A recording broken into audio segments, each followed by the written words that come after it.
জ্ঞাপন কৰিছোঁ খিলঞ্জীয়া জাতি সত্তাৰ জয় জয় আৰু জয় আজি যোৰহাটে প্ৰমাণ কৰি দিলে বীৰ লাচিত সেনা কৰ্মীয়ে প্ৰমাণ কৰি দিলে।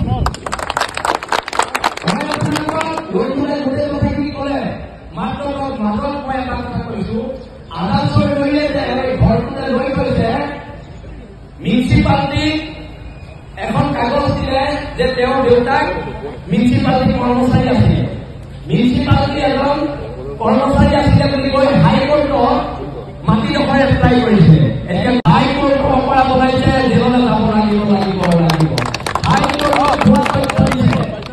আজি বীৰ লাচিত সেনাৰ ওপৰত সন্দেহ সকলোৰে সন্দেহ বিশেষকৈ জাতীয় সংগঠনৰ সন্দেহ। মই কৈ দিছোঁ বীৰ লাচিত সেনাৰ জাতীয়তাবাদ কি যোৰহাটৰ মাজমজিয়া এটা অনা অসমীয়াই এজনী ভানু বৰা নামৰ এজনী বিধৱা মহিলাৰ দোকান এখন দখল কৰি থৈ দিলে বিভিন্ন সংগঠনৰ ওচৰলৈ গ'ল কোনো উলিয়াই দিব নোৱাৰিলে। তাৰপৰা বীৰ লাচিত সেনাৰ ওচৰলৈ আহিলে মানুহগৰাকীয়ে আমাক এপ্লিকেশ্যন দিলে আমি গ'লো তই দোকান খালী কৰ। পিছদিনা যোৰহাট জিলা সমিতিক 15 লাখ টকা দিবলৈ আহিছে যে আপোনালোকে কোনে চব নহ'ব 15 লাখৰ 15 পইচাও আমি ল'লো। পিছদিনা গৈ দোকান খালী কৰি মানুহজনী দোকান সজাই দিয়া হ'ল।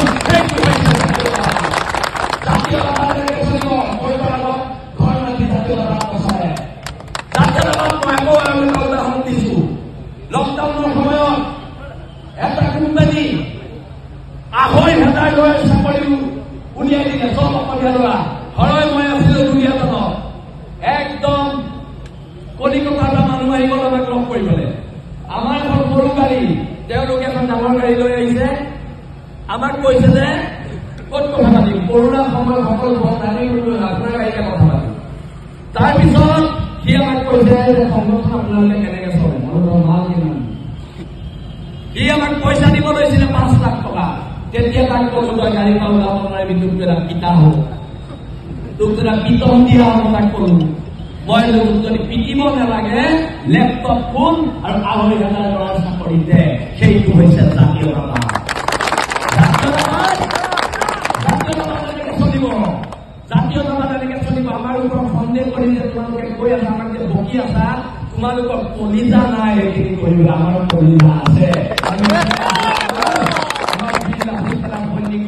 পুলিচৰ মাৰলেও ভয় নকৰো পুলিচৰ গুলিলেও ভয় নকৰো আৰু জেল আপোনাৰ কাৰণে ইয়াত পাবাই আমাৰ ইয়াত বীৰ লাচিত সেনাৰ যিমান সৈনিক আছে 8,000 জেল খাইছে